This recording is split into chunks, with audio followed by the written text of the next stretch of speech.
Shang Buyanshang. Justru malah bermain-main dengan dinasti Ming dan Qing. Ternyata bocah Culing Feng itu benar-benar membuatmu bingung.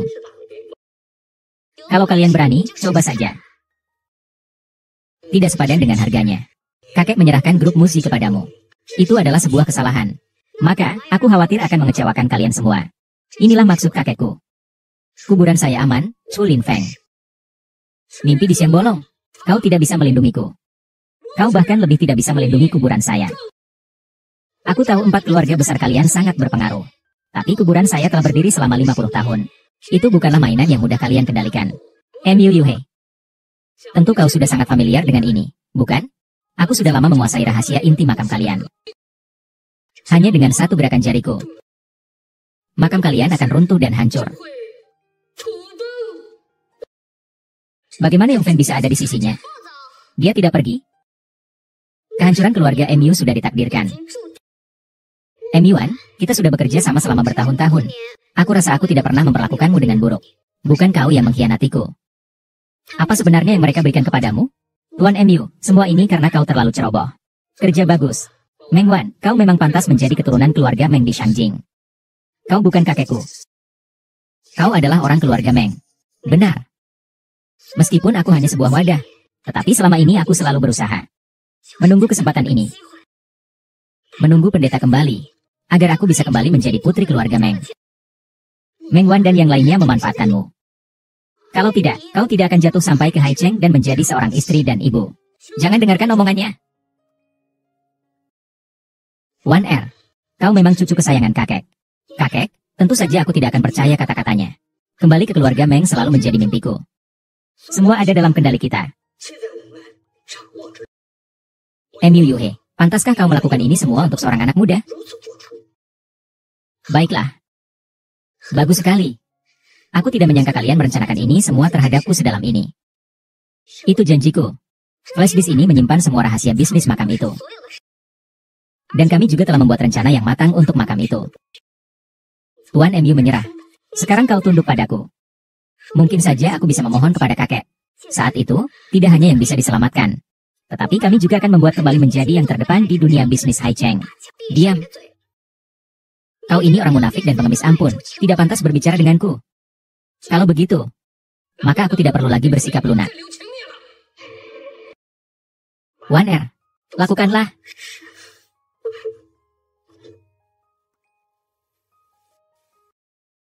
Lakukan saja. Buat perusahaan Mu bangkrut. Saya ingin melihat hasilnya sekarang juga. Kalian, keluarga Mu, memiliki kesempatan emas untuk mencapai puncak. Namun kau sia-siakan. Sayang sekali, sayang sekali. Tuan Ke, simpanlah kepura-puraanmu itu. Gelar Raja Tinju Makam belum saatnya kalian tentukan. 10 tahun. Aura yang terpancar darimu semakin kuat. Rupanya meminta tuan tanpa nama untuk turun gunung adalah keputusan yang tepat. Aku benar-benar tidak boleh lengah dengan peralatan seperti ini. Keempat orang tua ini memang berumur panjang. Aku tidak akan pernah melupakan kejahatan besar kalian terhadap orang tuaku. Kali ini, kita akan menyelesaikan dendam lama dan baru sekaligus. Anak miskin, kau akhirnya muncul juga. Sudah 10 tahun kita tak bertemu. Kurasa kau sudah lama menungguku, ya? Tidak perlu basa-basi di antara kita. Kedatanganku bukanlah sesuai keinginanmu. Anak muda, surga ada jalan kau tak mau? Neraka tak punya pintu. Ayo, candaan penginapan. Kalian beberapa orang tua tetap seperti biasanya, keji. Tidak bisa langsung menyerangku. Mereka hanya memikirkan orang lain. 4 keluarga besar itu masih tetap sama. Hahaha, lalu bagaimana? Menghadapi perubahan dengan tetap bertahan. Cukup untuk menghadapi seorang anak kecil yang ketakutan. Mereka benar-benar tidak belajar dari kesalahan. Kalian beberapa orang ini, apakah sudah lupa akan ketakutan dikendalikan keluargaku 10 tahun yang lalu? HMPH. Jangan lagi tertawa membahas kisah lama keluarga Cho. Betapapun jaya mereka dulu, sekarang mereka telah kami usir hingga ke negeri asing. Benar. Saat itu aku yang kalah. Kekalahanku karena aku terlalu naif mempercayai omong kosong kalian. Dulu, aku sendirian mengangkat keluarga Chu ke puncak kejayaan. Seandainya bukan karena kalian yang menghalang-halangi dari belakang. Keluarga Chu sudah lama menyatukan dunia bisnis. Harusnya kau menyalahkan dirimu sendiri karena terlalu mudah percaya pada orang lain. Shangjing tidak akan pernah mengizinkan satu keluarga untuk mendominasi. Kau begitu radikal saat itu. Pasti ada sesuatu yang ingin Tuan titipkan padaku, ya? Benar. Aku ingin kau menciptakan ilusi bahwa nilai pasar Heijin menyusut. Kalian Heijin, meskipun kaya raya, tidak bisa dibandingkan dengan keluarga Duan. Gold International sedang sekarat. Dan Chu Lingfeng sekarang sudah terpojok. Omonganmu keterlaluan. Merusak reputasi keluarga kita. Yin Er, kau membelanya? Ya, Yin Er, orang seperti itu tidak pantas dikasihani. Aku tahu itu. Kedatanganku hari ini untuk menyelesaikan masalah dengannya. Duan Xian, aku menyarankanmu untuk berhenti sekarang juga. Masih ada waktu. Aku jamin, apapun yang terjadi pada keluarga Duan hari ini, kehidupanmu di masa depan tidak akan. Kalimat ini akan kuberikan kembali kepadamu tanpa perubahan sedikit pun. Asalkan kau berhenti sekarang juga. Keluarga Duan kami akan memberikanmu jalan hidup. Bagus sekali. Inilah cucu perempuan kesayanganku. Anak jelek. Omongan besarmu akan kuingat. Ingin membalikkan keadaan secara dramatis. Mimpi di siang bolong. Menyerang menara hanyalah upaya terakhir yang sia-sia. Sekarang kita telah terjebak dalam perangkap. Kau, burung yang terkurung, hari ini kau tidak akan bisa melarikan diri lagi. Burung yang terkurung. 10 tahun yang lalu kalian juga mengatakan hal yang sama. Pada akhirnya aku tetap berhasil melarikan diri. Bukan hanya kamu yang menyadari bahwa Pu Leifeng sekarang sudah berbeda. Meskipun kamu menang 2 babak dulu. Tapi kamu sama sekali tidak mungkin menang. 3 hari yang lalu bisnis kalian mengalami serangan besar. Kamu sama sekali tidak mungkin membalikkan keadaan. Sekarang berita di luar sudah menyebar luas. Black Gold International MU hanya bertahan hidup dengan susah payah. Jika Tuan tanpa nama muncul, aku khawatir akibatnya akan jauh lebih menyedihkan kali ini. Tidak hanya kau yang akan binasa selamanya. Orang di sampingmu ini, termasuk semua kekuatan di dunia bisnis Hai Cheng. Semua akan bekerja sama denganmu. Baiklah. Kalau begitu, maka mari kita tunggu dan lihat. Kali ini kita akan bertindak serius. Jika Tuan Chu benar-benar kalah, kemana kita harus pergi? Apalagi yang bisa dilakukan? Menang. Semua akan baik-baik saja. Jika kalah, kita akan hancur. Jangan terburu-buru mengambil kesimpulan. Sepatu bot.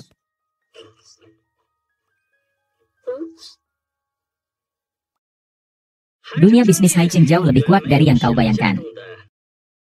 Karena kita telah memilih Tuan Chu. Maka percayalah bahwa dia memiliki cukup kartu untuk membuat kita tak terkalahkan. Karena kita sudah berada di kapal ini, maka kita harus cukup percaya pada Tuan Chu. Bagaimana kau bisa datang? Beberapa teman lama datang jauh-jauh dari Shangjin.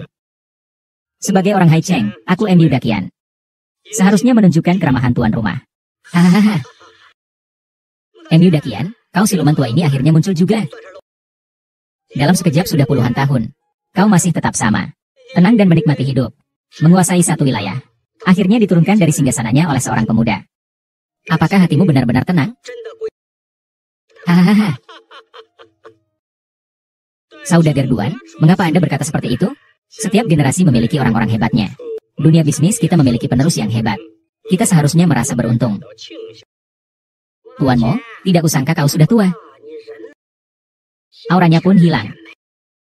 Kakek saya memulai semuanya dari nol. Beliau sudah menjadi legenda di bidangnya. Tentu saja tidak bisa dibandingkan dengan keluarga kalian yang sudah turun-temurun. Tapi jika bicara soal menilai orang, kurasa semua yang hadir di sini tidak bisa menandingi kakek saya. Hahaha. Terlihatnya Hai Cheng memang sudah kehabisan orang berbakat. Chu Lingfeng, sekarang kau seharusnya sudah tahu kemampuanmu sendiri. Kalian semua dengarkan. Hari ini kita, 4 keluarga besar, berkumpul di Hai Cheng. Ini merupakan kehormatan besar bagi dunia bisnis Hai Cheng. Jika kalian mengerti situasi, sebaiknya lihatlah situasi ini dengan jelas. Patuhi San Wu Se Chang. Atau kalian akan binasa. Chu Lingfeng, tidak semua orang sepertimu yang tidak tahu diri. Mengadu domba. Trik yang bagus, Wang Tianhua. Baru hari ini aku akhirnya menemukan kelebihanmu. Dalam hal menghasut orang, kau memang agak jago. Mereka hanya membuat pilihan yang tepat saja. Jadi sekarang, masih adakah yang ingin mengubah pikirannya? Karena kalian semua sudah memiliki pilihan masing-masing. Maka kuharap kalian nanti jangan menyesal. Kau sekarang berdiri di belakangku, Chu Lingfeng. Kelak aku pasti tidak akan memperlakukanmu dengan buruk. Daripada kau mengeluarkan kata-kata sombong. Lebih baik pikirkan saja nasibmu sendiri. Aku, Chu Lingfeng, jika berani berkata, pasti akan menepatinya. Chu Lingfeng, kuharap kau memikirkannya baik-baik. Selanjutnya, keluarga Duan kami tidak akan lagi segan-segan. Balas budiku juga kuberikan padamu. Aku saja tidak tahu latar belakang Chuling Feng. Bagaimana mungkin kalian bisa mengetahuinya? Tak perlu banyak bicara. Nanti kita akan berpisah. Baik. Tuan Gu, aku, orang tua ini, telah berkeliaran setengah hidupku, meskipun sudah tua renta. Tapi aku tidak keberatan untuk menjadi gila bersamamu sekali ini. Hari ini, bahkan jika aku mempertaruhkan makamku, aku akan membuka jalan bagi Tuan Cho. Kalau begitu, keluarga MU kalian sia-sia saja. Apakah semuanya baik-baik saja? Tuan tanpa nama telah tiba. Chu Lianfeng, kau sudah selesai. Salam, salam. Tuan, tidak perlu bersikap formal. Saya di sini kali ini hanya untuk menjadi orang yang mendamaikan. Kalau memang tidak tercapai kesepakatan, saya akan memilih satu orang untuk dipilih. Dunia bela diri. Aku telah mengumpulkan kesalahan selama puluhan tahun. Bagaimana kau berani tidak menghormati Tuan tanpa nama? Mengapa aku harus menyerangnya? Silakan. Sauda, kau benar-benar berani sekali. Tuan tanpa nama ada di sini. Namun kau berani berbicara seenaknya. Tampaknya tidak perlu repot. Jika aku menyerang, Tuan tanpa nama akan membinasakanmu. Seperti pedang ganda. Tuan Wuming sebenarnya bermaksud baik. Menolak kami di sini. Memberi kalian kesempatan untuk berputar kembali di dunia bisnis. Tak disangka kalian malah tidak berterima kasih. Memang benar kami sudah terbiasa dengan sikapmu yang sombong dan angkuh. Tapi Tuan Wuming itu orang dengan kedudukan yang tinggi. Bagaimana mungkin ia bisa menerima orang seperti dirimu yang begitu angkuh? Izinkan aku menghormatinya. Kalian bercanda apa? Aku, Chuling Feng, menyembah langit, bumi, dan orang tuaku. Aku tidak akan menyembah apapun di dunia ini. Apalagi aku sudah tahu betul identitasnya. Chuling Feng, apa yang kau katakan? Meskipun kita tidak harus bersekutu dengan Tuan Nasional, tapi tidak perlu juga menjadi musuhnya. Melakukan ini hanya akan membuat kita tampak lebih pasif. Tenang saja dan dengarkan. Jangan mengganggu Tuan Chu. Aku, Chuling Feng, mengurus pekerjaanku sendiri. Para budak tidak perlu ikut campur. Bukankah itu sia-sia? Chuling Feng, aku menyarankan kau untuk berpikir matang-matang sebelum berbicara. Wajah asli Tuan tanpa nama bahkan aku sendiri belum pernah melihatnya. Bagaimana kau berani berbicara sembarangan di sini? Kurasa dia hanya mengada-ada. Semakin ia berjuang, maka akhirnya ia akan mati semakin tragis. Tuan Wubing, menurutku, semuanya telah tiba saatnya untuk berakhir. Pedagang itu sama sekali tidak menganggapmu penting. Dosaku tidak bisa dimaafkan. Sudah waktunya untuk membuat mereka lenyap. Pemenang terakhir hanya bisa aku. Baik. Kalau begitu, aku akan membuat kalian semua hancur. Tuan, saya rasa tidak perlu bernegosiasi lagi. Sikap kamar dagang Hai Cheng sudah sangat jelas. Chuling Feng ini sama sekali tidak menganggap. Kau tidak menganggap serius pertemuan ini. Lalu menurut pendapatmu, apa yang seharusnya kulakukan? Menurut pendapatku, orang ini harus dihukum berat. Tuan tanpa nama, apa yang kau lakukan? Kurasa orang yang tidak menganggapku serius adalah dirimu. Berani sekali kau mengajariku? Tuan tanpa nama, mana mungkin aku berani mengajar Tuan? Sekalipun aku berani, aku juga tidak berani memerintah. Perintahmu sangat bagus. Kukira keempat keluarga besar kalian semakin menjadi-jadi. Maaf, Tuan tanpa nama. Dia tidak bisa berbicara. Janganlah Anda mempermasalahkan anjing ini. Tuan tanpa nama. Apakah Bapak salah paham? Saya benar-benar tidak bermaksud untuk menyinggung Bapak. Kau anjing sialan. Diam kau. Hahaha. Kau tertawa apa? Kurasa kau belum punya kesempatan untuk diajari oleh Tuan tanpa nama. Tidak heran kau dipanggil anjing. Aku tidak sejahat dirimu. Dipukul orang lain, masih saja membela orang itu. Tuan tanpa nama. Apa maksud Tuan? Apakah kau tidak mengerti maksudnya? Tuan tanpa nama. Jika sebelumnya anak durhaka ini salah bicara, aku akan menyuruhnya berlutut dan meminta maaf padamu. Jangan pernah bercanda tentang hal ini, Tuan. Tuan tanpa nama. Semua salahku. Telah menyinggung Tuan. Saya meminta maaf kepada Anda. Tuan tanpa nama. Mengapa sedikit pelit? Semua ini tindakan gegabah. Lagi pula, kebaikan Tuan tanpa nama. Saya katakan, inilah yang kalian sebut sebagai sandaran. Tidak begitu bisa diandalkan juga. Permainan ini tidak akan berakhir seperti ini, kan? Bukankah itu akan sangat membosankan, bocah miskin? Apa urusanmu? Aku belum mendapatkan bagianku. Semakin kita dihukum, aku tidak bilang akan membantumu. Benar, bagaimanapun juga. Tuan Wuming juga dalang di balik keempat keluarga besar kita. Sebagaimanapun, itu tidak mungkin membuat siku berbelok keluar. Sungguh menarik. Siapa bilang Wuming adalah salah satu dari keluarga besar kalian? Tuan Wuming, saya tahu ada rasa kesal di dalam hati Anda. Jika Anda memiliki permintaan, silakan ajukan, kami pasti akan memenuhinya. Pasti akan dipenuhi. Baiklah, maka aku akan membiarkan kalian memutuskan jalan hidup kalian sendiri. Iblis lemah. Tuan beradab. Kalimat itu tidak serius, kan? Bukankah sebelumnya kalian mengatakan kepada saya, asalkan aku meminta, kalian akan melakukannya? Sekarang mengapa kalian tidak melakukannya? Tuan Wenming, aku masih belum mengerti. Kau berada di belakang kami. Ini adalah kepentingan yang sudah terjalin erat dan sudah lama sekali dengan kami. Sekarang kau malah membuat kami menghancurkan jalan hidup kami sendiri. Bukankah itu sama saja dengan memutuskan lengan sendiri? Ternyata kalian juga tahu betapa menyakitkannya diperlakukan semena-mena. Tuan tanpa nama. Apa maksud Anda? Kami dari 4 keluarga besar ini juga sering memberi Anda keuntungan. Sekarang, Anda tidak mungkin ingin membelot, kan? Aduh, Fang Qianhua. Mundur, mundur. Tidak menyangka akhirnya ketahuan olehmu. Kau memang semakin pintar. Tuan tanpa nama tidak mungkin. Benar, Tuan tanpa nama itu pasti palsu. Dasarmu mengatakan dia palsu apa? Apakah kau punya bukti? Tentu saja, ketika kami pergi untuk menemui Tuan Wuming hari itu, Chu Lingfeng mengikuti kami dari belakang. Dia sudah tahu sejak lama tentang pakaian dan penampilan Tuan Wuming. Jadi hari ini dia hanya memerankan drama ini untuk kami. Tujuannya adalah untuk membingungkan kita. Benar, kamu benar. Chu Lingfeng, kamu benar-benar tidak tahu malu. Kalian benar, apa yang kalian katakan benar. Aku selalu ingin mengingatkanmu. Pada hari itu, di antara kita berempat, salah satunya adalah Tuan tanpa nama. Katanya, aku mengakui bahwa aku bukan tanpa nama. Tapi tanpa nama yang sebenarnya adalah Tuan Chu. Fu Lingfeng, sebenarnya berapa banyak rahasia yang kau sembunyikan dariku? Bukankah kau sudah tahu dalam hatimu? Kalau begitu aku juga tidak tahu. Kau adalah Tuan tanpa nama. Dasar apa aku harus percaya padamu? Sampai di sini saja. Percaya atau tidak terserah kalian. Kalian semua tidak akan mampu mengalahkan Tuan muda kami. Kurang satu Yan Jun, mati. Kami tidak akan percaya. Kecuali kau bisa menunjukkan bukti nyata.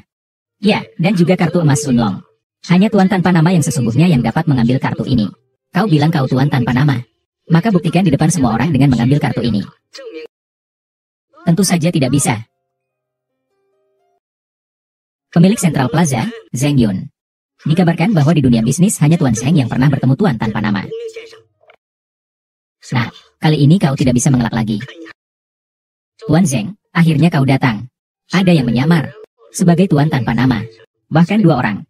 Kau harus menjadi saksi untuk kami. Karena ada yang berani menyamar sebagai Tuan tanpa nama. Aku ingin melihat siapa gerangan orang itu. Tuan Agung, kedatanganmu agak terlambat ya. Hidangan utama telah menunggumu. Berhenti berpura-pura, Chu Lingfeng. Tadi Tuan Zheng sudah menjelaskan dengan sangat jelas. Kau tidak bisa mengeluarkan kartu ini. Ini sudah menjadi bukti yang paling kuat. Kau ini penipu yang tidak tahu langit tinggi bumi luas. Memang benar saya mengatakan dia tidak bisa mengambil kartu emas Zulong ini.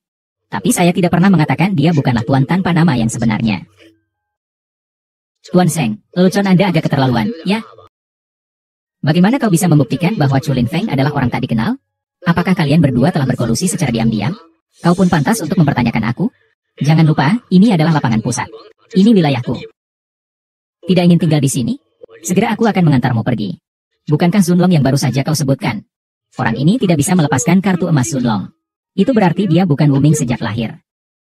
Memang begitu. Kartu emas ini hanya saya titipkan saja. Tuan Wuming untuk berjaga-jaga. Dia memberikan wewenang kartu emas kepada saya. Artinya, di dunia ini selain saya, tidak akan ada lagi orang yang bisa mengambil kartu emas ini.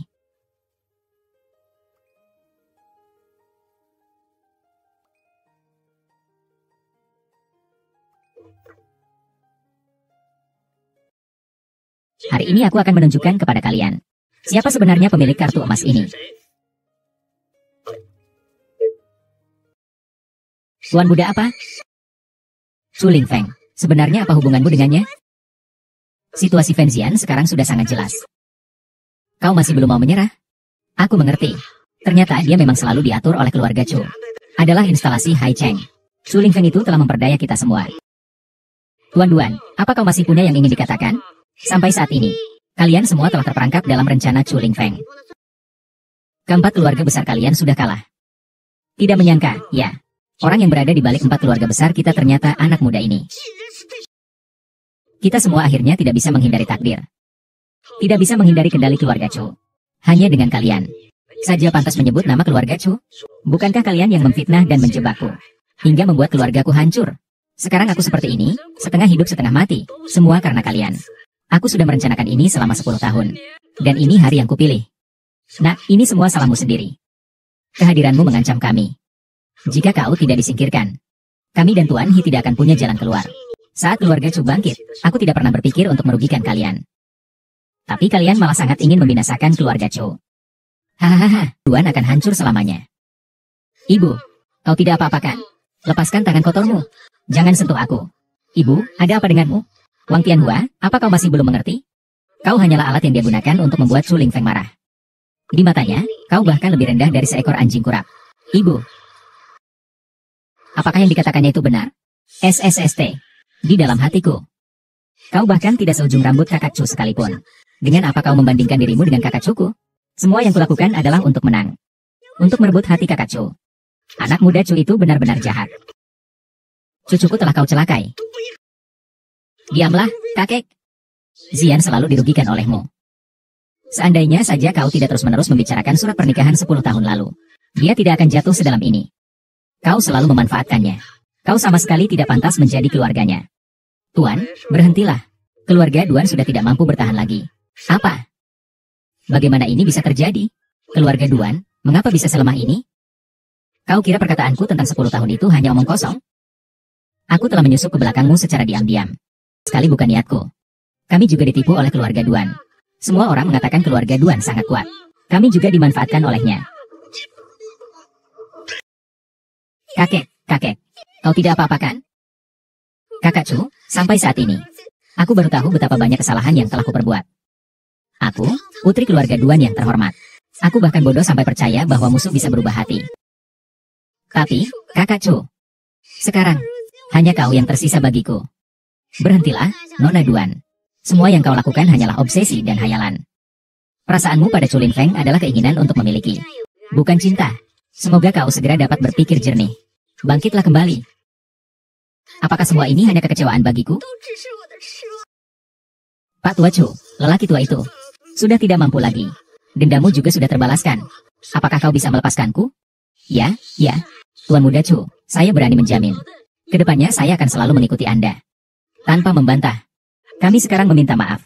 10 tahun yang lalu kalian sedang apa?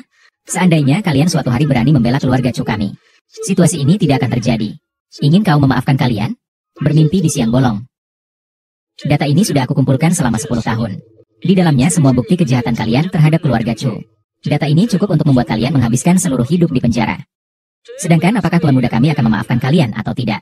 Kita lihat saja apakah kalian bisa hidup keluar dari sini. Nah, kau tidak boleh seperti ini. Kami dan keluarga Chu sudah berinteraksi selama ini. Dia juga bisa dibilang orang tuamu, kan? Tuan Muda, saya mohon, lepaskan saya, ya? Lepaskan aku. Kakek, tolong lepaskan dia. Saya tidak akan mengganggumu lagi mulai sekarang. Fang Tianhua, kau memang anak yang berbakti. Kejadian 10 tahun lalu tidak ada hubungannya denganmu. Kanak.